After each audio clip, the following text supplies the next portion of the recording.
Pemirsa, kita lanjutkan diskusi kita. Sekarang Ali Mukhtar Ngabalin, tenaga ahli utama KSP. Dato, terima kasih Dato. Assalamualaikum warahmatullahi wabarakatuh. Rabbi sarah li sadri wa yassir li amri wahlul 'uqdatam min lisani yafqahu qawli. Saya agak pelan-pelan supaya bisa ditelaah pengertiannya dengan baik. Sebuah bangsa yang besar itu adalah bangsa yang para cerdik pandainya memberikan pencerahan kepada masyarakat yang tidak mengerti terhadap satu masalah. Dalam epistemologi ilmu itu selalu mengajarkan kerangka berpikir setiap orang dalam memahami satu masalah. Itu sebabnya ketika kita bicara tentang masalah agama, maka agama itu sebagai satu sistem keyakinan, sistem nilai, mendasar, sakral, dan menyeluruh. Bapak bisa melihat dengan benar ketika apa yang disampaikan oleh Pak Yudian. Beliau dengan tegas kemudian menyampaikan kepada kita semua dalam penjelasan lebih lanjut.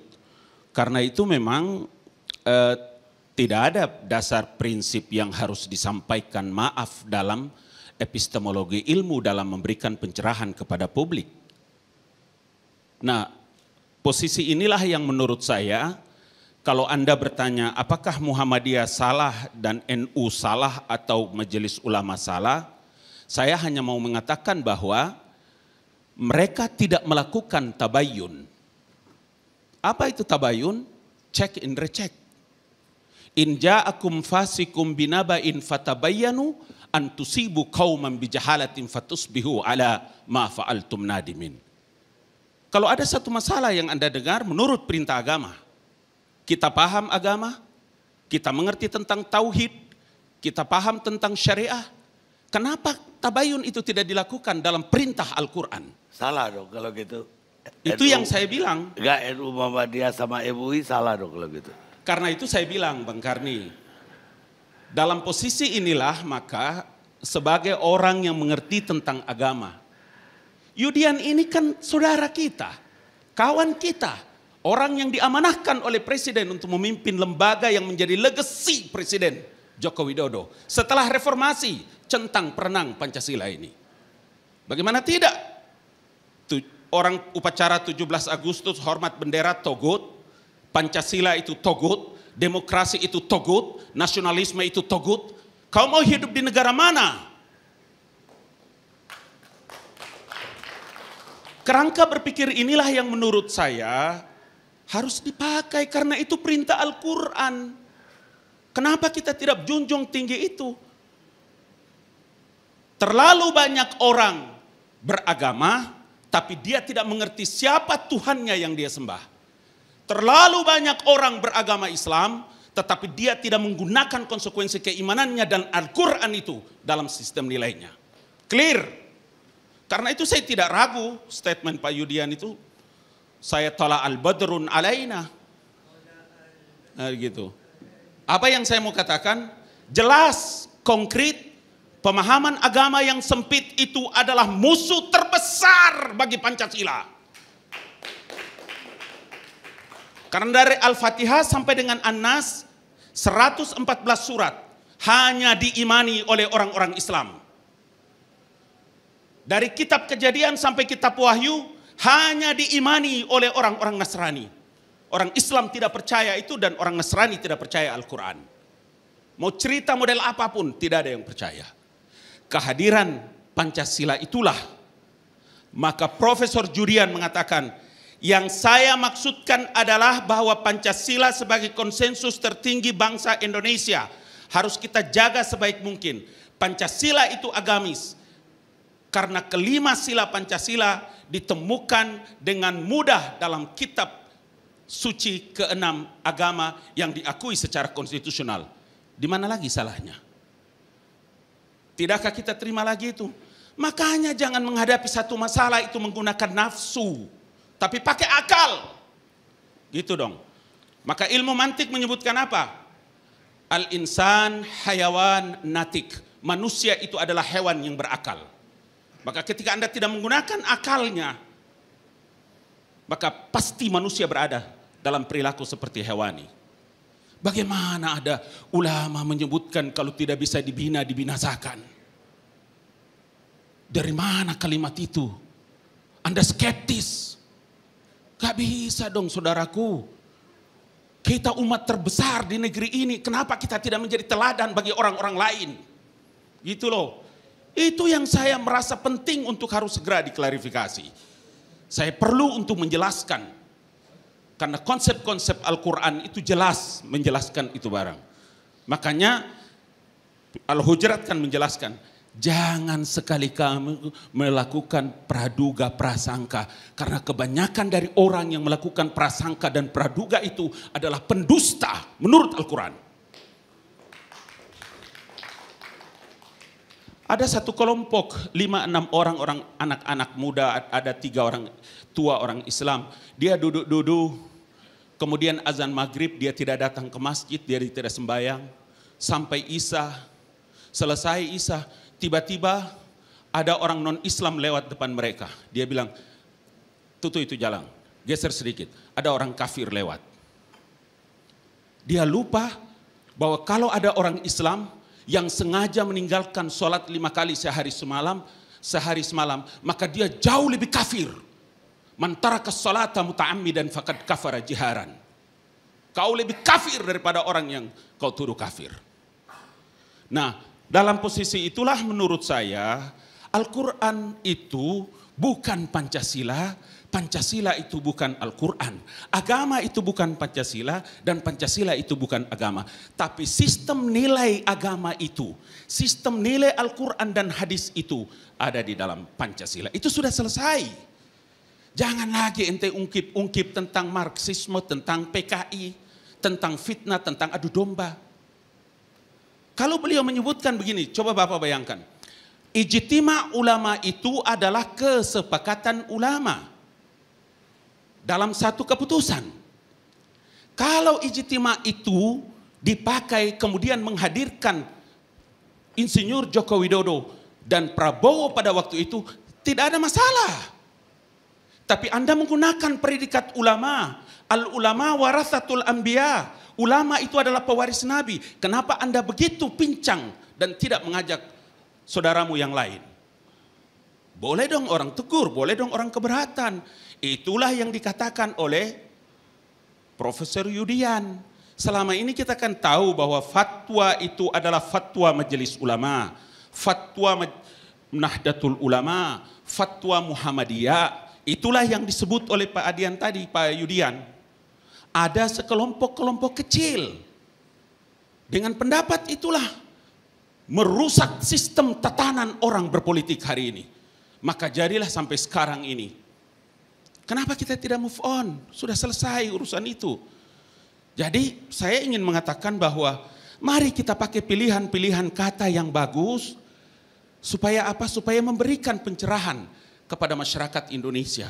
Tidak semua masyarakat ini lebih pintar dari kita. Itu makanya kalau di Quran itu dibilang begini. Alam tara kaifa daraballahu mathalan kalimatan thayyibah. Tahukah engkau Tuhan memberikan perumpamaan. Kalimat yang thayyibah itu adalah pohon yang akarnya tertujang ke dalam dan dia punya dahan naik ke atas. Kalimat yang menyejukkan, kalimat yang mengasihkan, kalimat yang memberikan pembelajaran kepada orang. Kenapa sih kita tidak menerjemahkan sistem-sistem nilai itu? Nah, dari posisi inilah saya ingin mengatakan bahwa Badan Pembinaan Ideologi Pancasila adalah legacy yang dilakukan oleh Presiden Joko Widodo untuk menghantarkan bahwa negara-negara besar di dunia merasa khawatir dan takut dan begitu melihat Indonesia sangat kuat. Kita berbeda dari Sabang sampai Merauke, agama kita berbeda-beda. Tapi kenapa kita kuat? Karena Pancasila. Mari kita backup ini Bapak ini terus, Pak Yudian ini. Saya Dato tidak pernah berjumpa sama Bapak ini sekalipun. Saya tidak pernah berbicara sekalipun. Jadi kalau saya bicara ini bukan dalam rangka karena saya mau melakukan pembelaan, tidak. Tapi saya ingin katakan kepada Bapak dan saudara-saudara sekalian bahwa Badan Pembinaan Ideologi Pancasila adalah badan yang terpenting dalam sejarah peradaban manusia di Indonesia ini. Itulah legasi terbesar menurut saya yang ditinggalkan atau ditetapkan oleh Presiden Joko Widodo untuk kepentingan kehidupan kita berbeda-beda ini. Maka itulah tidak boleh lagi ada orang yang intoleransi di negeri ini. Semua kita punya kewenangan. Kenapa? Karena Pancasila. Dengan Pancasila kita bisa duduk bicara bersama-sama. Karena Bapak ini tidak mungkin menggunakan Injil untuk bisa membicarakan dengan saya. Saya juga tidak bisa menggunakan ayat-ayat Al-Quran untuk bicara dengan beliau. Tidak, tapi saya menggunakan sistem nilai yang diterapkan dan ditinggalkan oleh para leluhur kita, the founding father kita ini. Cukup. Itu aja, sederhana. Jadi jangan lagi pakai penyebaran fitnah di mana-mana. Cukup. Segar, tegar, dan masa depan Republik Indonesia. Baik. Selesai. Saya kira saya salah. Bang Karni. Tunggu dulu. Ya. Saya salah. Selama ini ngundang Ngabalin ini di ILC. Harusnya di Damai Indonesia.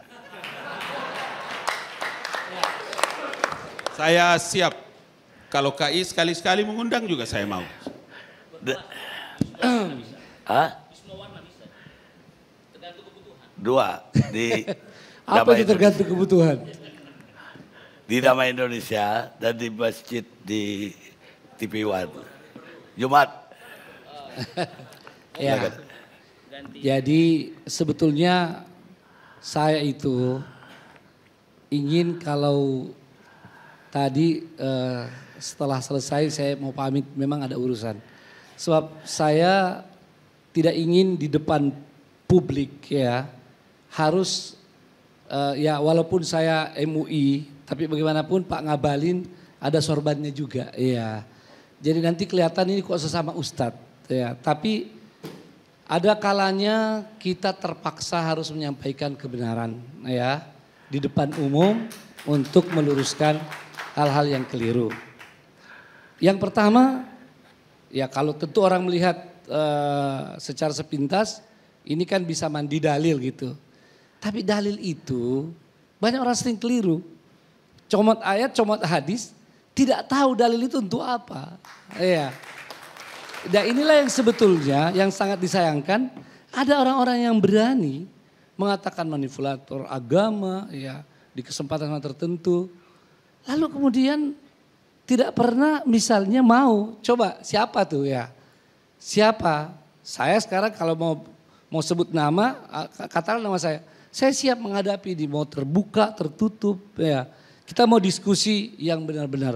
Karena kalau tidak, ini para fuqaha dari Rasul mengatakan at-ta'alum itu banyak sekali. Orang yang sok pandai itu banyak sekali. Iya dari dahulu. Saya tidak bilang beliau, ya ini umum. Ya. Contoh misalnya, jadi tabayun itu apa sih? Salah-salah Pak Ngabalin ini itu telah merendahkan Prof Yudian. Inja'akum fasiqun, kalau itu orang fasik. Kalau bukan Pak Yudian berarti media. Apa media ini mau dikatakan orang-orang fasik? Inilah kesalahan kita selama ini. Saya alhamdulillah termasuk kalau ada berita-berita yang tidak bagus pada kami misalnya. Kami nggak mau langsung menyalahkan media. Dan di zaman ini bukan lagi zaman bahala, bukan zaman dulu. Ini semuanya terbuka. Jangan selalu merasa media memelintir. Ini kan terbuka, rekaman ada, di YouTube ada. Semua orang tahu. Jadi siapa yang fasik di sini? Hati-hati. Mohon maaf. Hati-hati pakai ayat. Jadi kalau di sini siapa yang fasik? Ya, apakah termasuk ILC sekarang? Jangan begitu. Mama nafasi. Fasik apa maknanya? Mama nafasi. Apa maknanya? La mastal hada mama nafasi. Mama anta. Wa nustal hada li fasik aina. Saya mau jadi diskusi. Apa itu Dengar, apa fasik?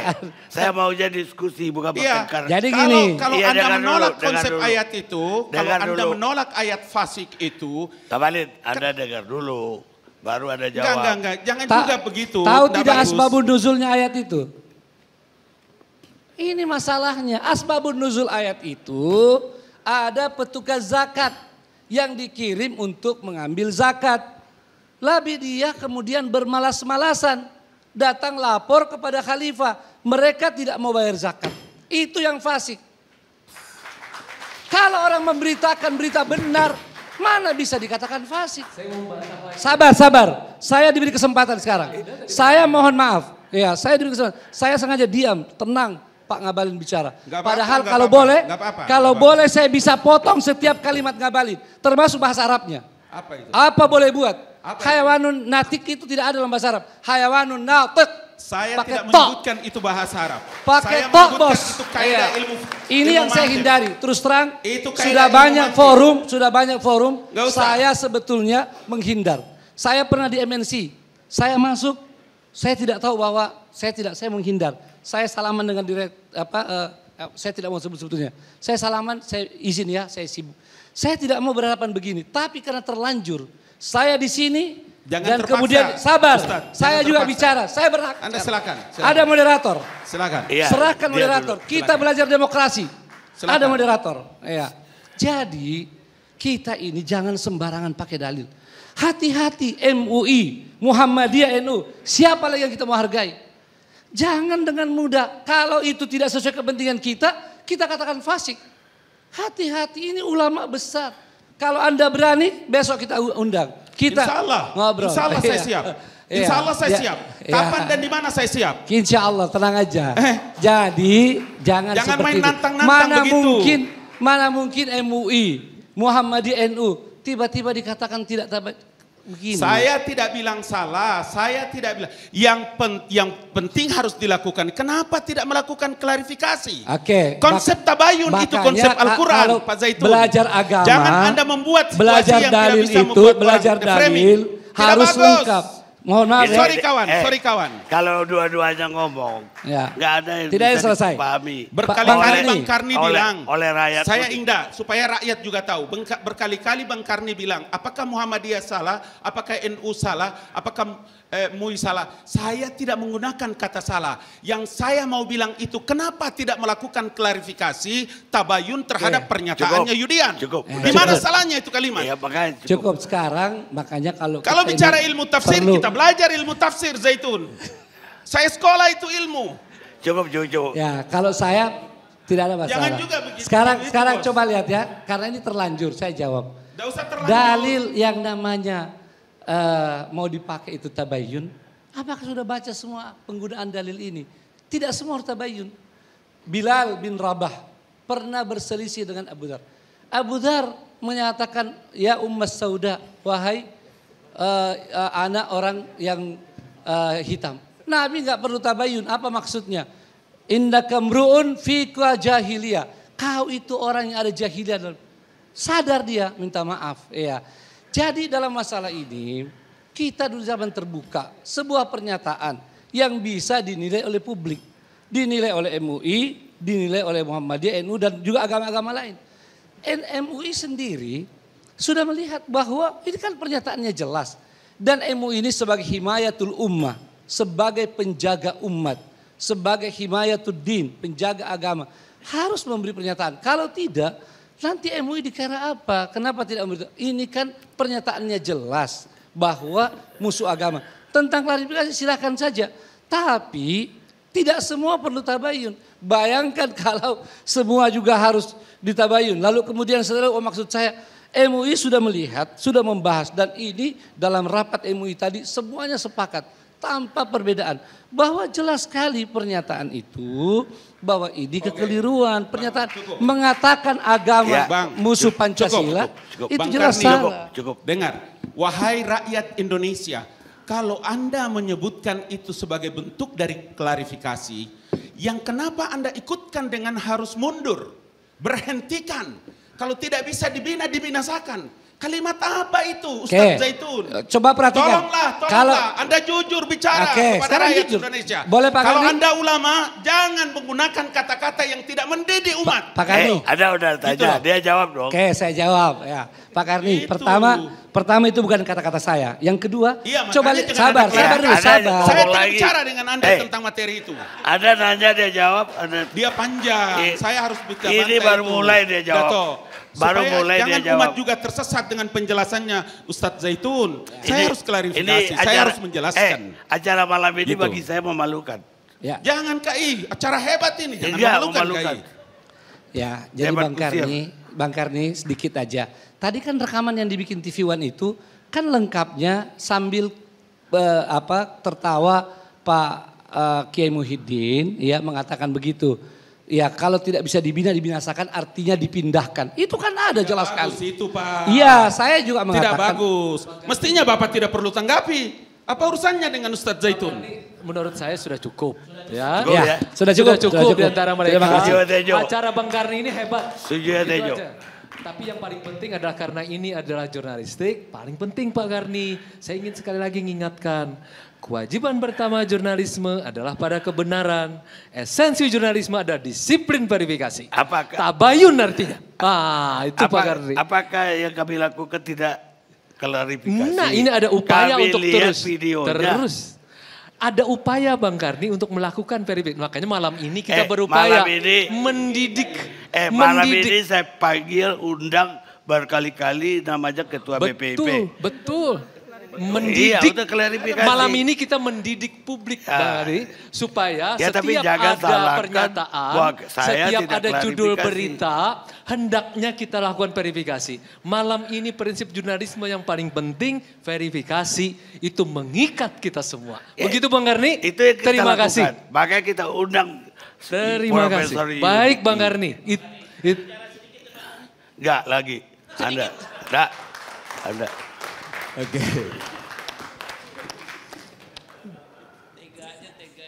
Oke, selamat malam Mbak Karni.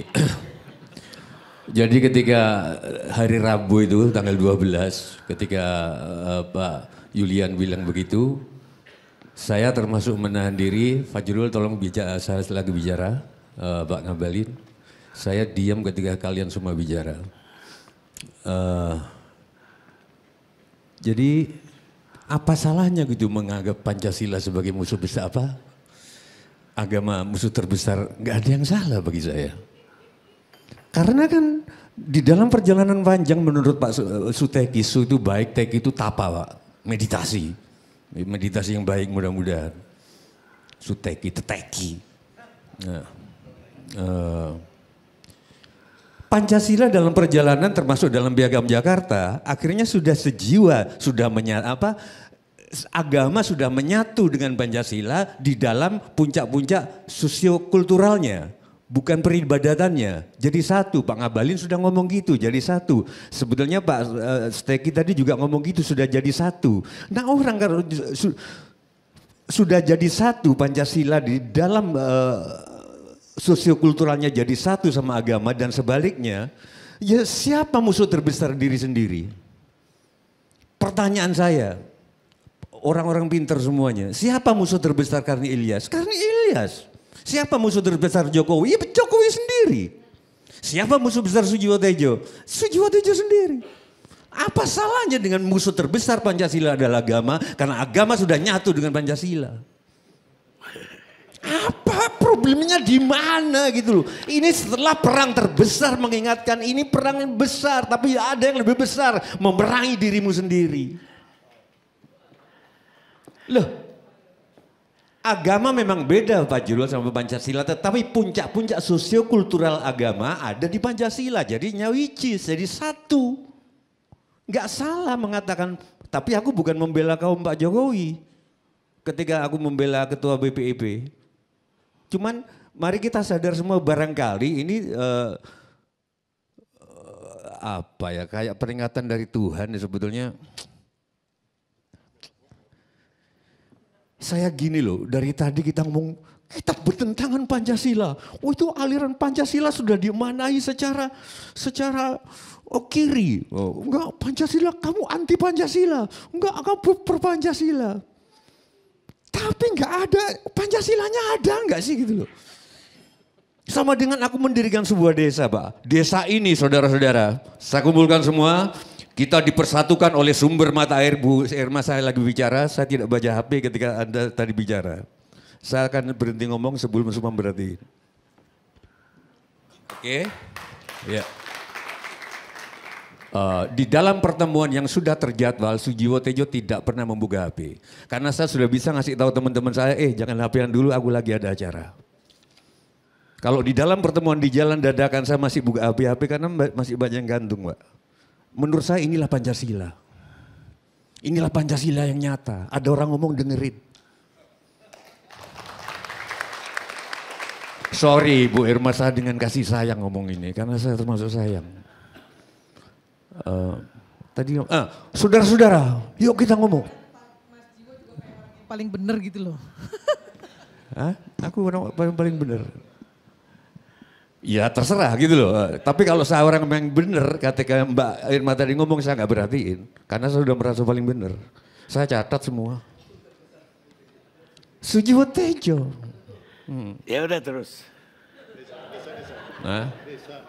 Iya, sumbernya ada. Bu Irma, Mas Abu Bakar, mari kita berkumpul semua. Dasar kita adalah sumur di sini, dasar simbol, yaitu sumur tanpa dasar.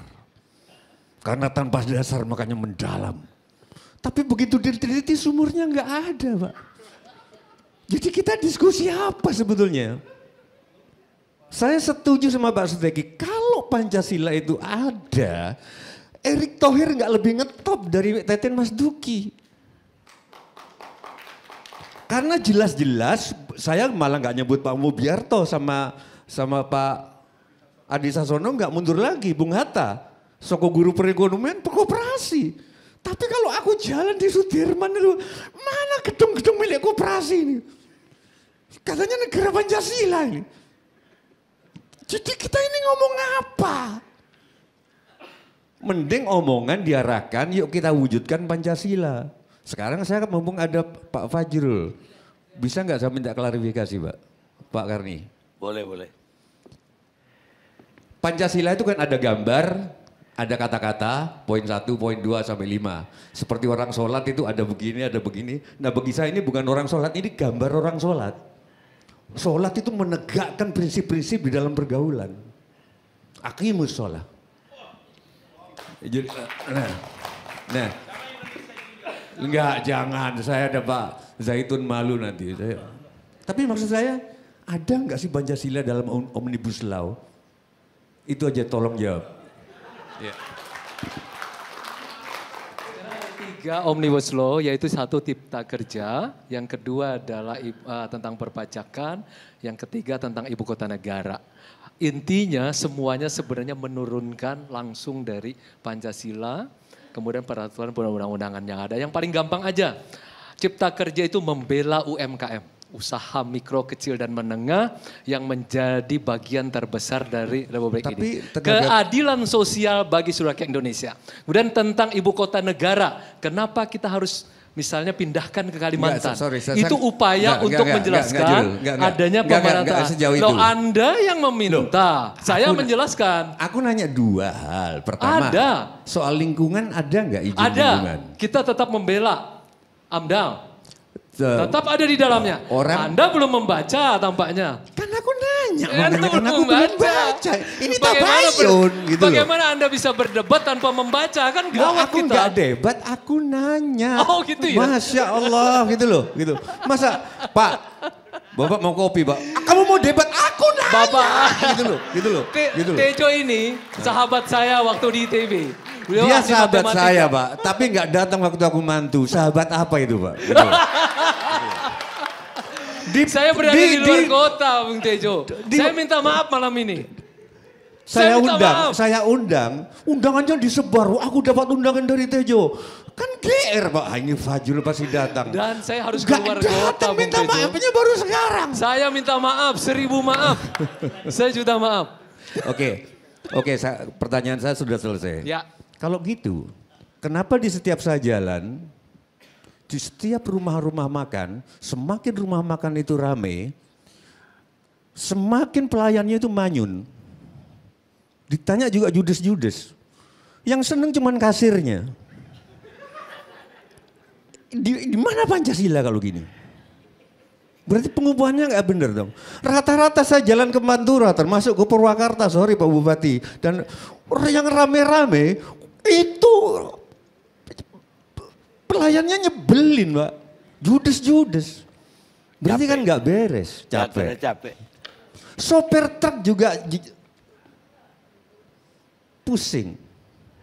Berarti Pancasilanya di mana? Sopir truk itu yang happy bukan karena honornya. Tapi kalau dia bisa menulis di belakang tuh, oh, aku tunggu jandamu, dia bangga nyetir. Jadi di mana Pancasilanya nih Adian? Kalau benar kan sopir truk happy, waduh mau tambah lagi, rata-rata juga kalau sepi baru seneng. Mungkin nyukurin yang pemiliknya mungkin. Jadi saya kira gitu Pak Karni, apa ya? Pembicaraan tentang musuh terbesar Pancasila adalah agama, harus kita hayati sebagai musuh terbesar Gabriel Mahal adalah Gabriel Mahal. Artinya jangan-jangan ada yang salah di dalam Pancasila. Maka ketika agama semuanya bersemangat sosial, dianggap sebagai musuh. Ini hati-hati juga. Jadi, tapi saya setuju, oke lah nggak usah proses hukum lah. Jangan-jangan sedikit-sedikit hukum lah Bu Irma. Pak Steki, ini sekalian soal galuhnya Kabupaten Kerajaan Galuhnya Ciamis yang Babeh Ridwan Saidi nanti ditantang mau diskusi di Ciamis, saya berdoa juga nanti di Ciamis juga selesai rembukannya gitu loh Jurul. Ya. Mungkin lagi baca ayat saya nggak tahu. Tejo baca puisi Tejo. Bukan. Aku yang selalu lihat Bu Irma, bagi saya laki-laki itu nggak penting Bu, gitu loh. Kurang Pancasilais. Ya sorry. Jadi saya kira gitu. Jadi jangan-jangan ada dua ini yang Pak Zaitun yang harus kita koreksi. Pemahaman kita tentang agama ada, saya nggak suka kata-kata Anda, lebih enak sampean ada touch-nya gitu loh. Kalau Anda itu kan kayak panggilan gak enak untuk mantan yang putusnya gak enak gitu. Sampean. Jadi jangan-jangan pemahaman agama-agama kita selama ini melenceng gitu loh. Sehingga bisa menjadi musuh Pancasila atau agamanya sudah benar, Pancasilanya yang gak benar. Jangan salah loh. Musuh terbesar dari kita adalah diri sendiri itu sangat filosofis mananya. Karena ternyata diri sendiri itu berlapis-lapis, seperti pikiran berlapis-lapis. Yang menjaga pikiran adalah pikiran itu sendiri, yang mengendalikan adalah pikiran itu sendiri. Kitab DNA dibaca oleh dirinya sendiri. Jadi nggak salah musuh terbesar Pancasila adalah agama. Karena itu kita harus introspeksi. Nggak ada yang salah. Apanya yang salah coba Pak Abu Bakar? Atau Pak Teki kalau mau dituntut ke pengadilan? Nanti gaduh juga negerin, bukan karena saya ngebela BPIP, saya nggak dapat duit juga apa dari dia BPIP, gitu loh. Cuma nanti gaduh Pak. Negeri lain sudah kemana-mana, 3 tahun lagi Cina udah bikin bulan. Iya bikin bulan, bikin bulan buatan, 4 tahun lagi, 3 tahun lagi. Kemarin ya ada bulan 2, nanti saya nggak tahu nanti MUI tugasnya kalau bulan Syawal itu Pak menentukan. Karena siapa tahu loh ternyata hilalnya bulannya Cina itu gitu. Nah sementara kita masih sibuk begini Pak. Jadi gimana kalau dimaafkan aja Pak? Gimana Pak? Tejo, Ya. ada sajak Rendra bagus. Apa? Pada air Dulu lumpur Fajrul nggak kayak gini Pak, waktu sama mahasiswa Pak. Ngomongnya bebas Pak. Kan- Jalan sama dia tuh kalau pacaran malah saya tahu pacarnya malam minggu set. Waduh Fajrul romantis Pak. Enggak. Sekarang lebih Tejo, ada sajak Rendra. Sekarang Enggak, dia pejabat. Pada air lumpur kehidupan aku berkaca. Kita toh manusia, gitu kan? Iya. Selesai ya? Di depan maut telanjanglah kita. Oke, baik, terima Oke kasih. Pak. Iya, saya Oh, ditanya. sorry. Itu Pak Karni bukan saya nyilang. Ya, saya ditanya oleh Mas Tejo. Jadi masalah memaafkan, tidak memaafkan itu adalah masalah yang tidak terlalu rumit ya. Bila seorang telah menyadari sesuatu bahwa keliru, orang akan memaafkan ya, apalagi kita dari institusi agama. Tetapi ya pertama ini kan berdampak pada masyarakat.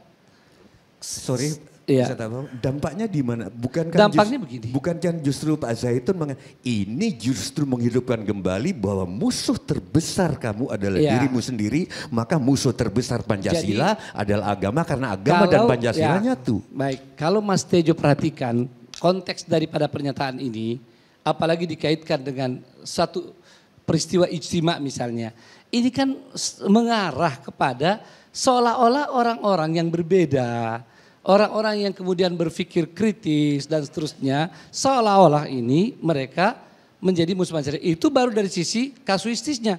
Tapi pernyataan umumnya itu menjadi sesuatu yang lebih parah. Karena bagaimanapun juga dikaitkan dengan konteks itu, konteksnya sudah salah. Ya. Lalu pernyataan umumnya bahwa agama musuh Pancasila, coba bayangkan kalau ini dibiarkan lalu menjadi sebuah catatan sejarah. Lalu kemudian anak cucu kita karena dia mengatakan toh dahulu ada seorang profesor menyatakan bahwa agama itu musuh Pancasila dan tidak ada yang memprotes. Nah, ini juga penting. Makanya dalam mohon maaf ini Mas Tejo, kita boleh berbeda. Sebentar. Saya sekalian izin mau jawab yang tadi sebentar. masalah. Apa salahnya lagi kalau anak cucu kita dulu pernah mengatakan, ada yang mengatakan agama adalah musuh terbesar Pancasila. Ya logis karena agama dan Pancasila nyawiji, sudah jadi satu. Di dalam puncak-puncak sosiokulturalnya bukan peribadatannya. Musuh terbesar adalah dirinya sendiri. Ya, nggak salah. Baik, inilah keadaan masyarakat kita kan. Tidak semua berpikir filosofis dan Harus, rumit. kalau enggak maju-maju bangsa Ya, ini. mohon maaf sebentar. Jadi masyarakat kita tentu dengan pemikiran yang beragam. Dan agama ini ya tentu semua agama merasa selalu harus dan berusaha meluruskan pemikiran yang keliru. Ketika Pancasila yang sudah disepakati sebagai ideologi negara dan kita sudah tahu bahwa itu juga bersumber dari ajaran agama. Dari kami kaum muslimin menganggap bahwa Pancasila itu diambil dari nilai-nilai Islam ya yang luar biasa dalam kehidupan negara. Tiba-tiba ada pernyataan bertentangan dengan agama, di situ masalahnya Mas ya. Jadi tidak bisa dengan mudah untuk dibiarkan begitu Ini aja saja. udah Toh, kepanjangan. ini bagian dari tanggung jawab amar ma'ruf nahi mungkar Mas. Ya ini kepanjangan udah. Kita rehat dulu Bu Ustaz.